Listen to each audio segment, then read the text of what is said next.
Hi everyone, welcome to this video showing you how to adjust your valve train on the Isuzu DMax 4JJ1 engine, the 3-litre turbo diesel. This engine is 2013 and it's just done over 120,000 Ks. The rocker arm adjustment is required every 40,000, so this in theory is the third time it's been done. In reality, I've been servicing this vehicle since 80,000 Ks, and I know that the rocker cover has never been off, so it'll be interesting to see if the valve train needs to be adjusted or not. And first thing we're going to have to do is obviously take the rocker cover off, so we need to gain access to the bolts and be able to remove it. So we're going to take our intercooler hoses off and all the other various bits and pieces, including the fuel return lines from the injectors and other various brackets and things. Okay, we also need some new gaskets.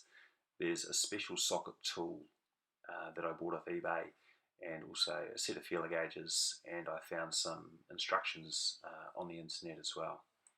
A decent torch. Also, the gasket set is as per the photo, and this is a photo of the tooling and the feeler gauge set. Okay, so we're at the point now where we're ready to remove our rocker cover. All the fuel lines have been removed, all the different brackets and wiring looms have been pulled apart. One thing I would suggest that you do is give it a good clean around the top of each of the injectors, just to remove any dirt, especially around these black plastic pipes. Being very careful with them while you're doing it, as we don't want to introduce any dirt into the injector system at all, even in those return lines. Also be careful and make sure you take the bolts out the back of the rocker cover, as they're pretty well hidden.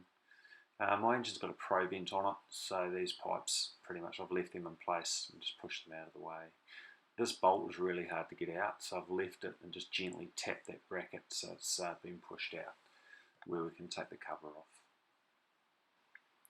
Okay, this short clip is just to show you guys where top dead center is on the crankshaft. It's really hard to see. It's not so bad to see it in real life, but on the camera it doesn't show up so well. I've also removed my radiator fan and put it just inside the shroud there, being careful not to damage the radiator or the air conditioning core, obviously. You can see by my finger there, that is the mark for top dead center, and there's the associated pointer on the crankcase. So you've just got to line those two things up, making sure it's number one that's at top dead center. Okay, so now we've got the rocker cover off, and we're just going to double check that we have got our number one cylinder showing at top dead center. And the easiest way to do this is to just check your number one intake and exhaust cam lobe positions. So you can see here that the intake lobes are both pointing straight out, and same with the exhaust lobes are also pointing straight out, so that's at number one. This cover I've chosen to leave in place.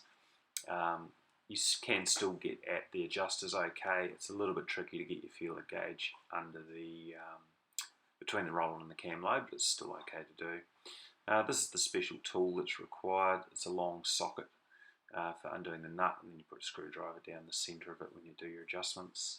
So you just got to work through it, get your feeler gauges, start working progressively through the different cam lobes and adjusting as required as you go along. Okay, so with our number one cylinder at top dead center, we can check our number one intake and exhausts rocker arms, and number two intake and our number three exhaust.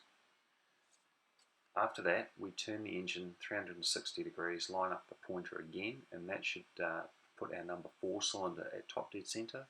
Then we can check our number two exhaust, our three intake, and our number four intake and exhausts, and that will cover every rocker arm on the engine. Okay guys, so one of the other things we have to do is, after we've cleaned up our rocker cover, is replace these seals.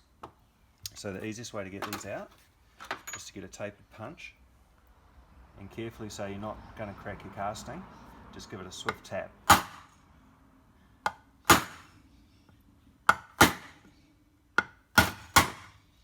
And they just pop out like that. Okay, so now we need to reinstall our new seals. Put a little bit of oil just around the edge. Offer them up, make sure they're sitting nice and square. These ones go in pretty easily. They get pushed halfway in, and then I just quietly work around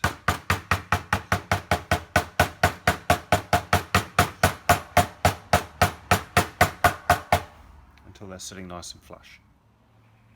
Okay, so we've got our cleaned rocker cover gasket. Put it in the Curo bath, gave it a good wash down. It was pretty dirty, so good to do that. And also we've got our new injector seals and our big rubber gasket seal, including the new bolt seals. So we've replaced all of these old ones. It came complete in this gasket set from Matsumo. Now I like to use RTV on my seals, so we'll be using this Permatex flexible seal on all these cam half big seals, especially on the edges. I mean, we don't want it oozing into the engine, but on these edges in particular we'll be putting a little bit on there. So on the engine itself, we have been pretty careful to clean all these mating surfaces for the reassembly, and we've pulled out all the little half moon gaskets like here and got out as much of the RTV as possible, and cleaned and degreased all these surfaces. The last thing we want, after going to the effort of pulling all this apart, is to have an oil leak. That means we've got to pull the whole thing apart again.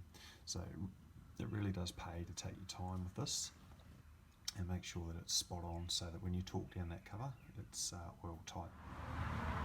Okay, so we've got our rocker cover back in place, and I've just put all the bolts in right the way around and just basically took them down to the end of their threads.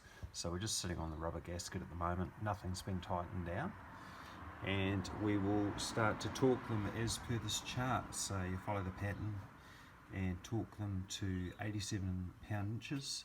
If you haven't got a torque wrench, 87 pound-inches is about as tight as you can do it with a hand screwdriver, and then just a bit more. So that's a very rough way of estimating that tightness. So don't over tighten it, we don't want to bow the cover, and we do it in that sequence so that it goes down nice and flat against that rubber gasket. Once it's all back together and you've checked everything, give the engine a run, make sure there's no oil leaks, and take it for a drive. Happy days.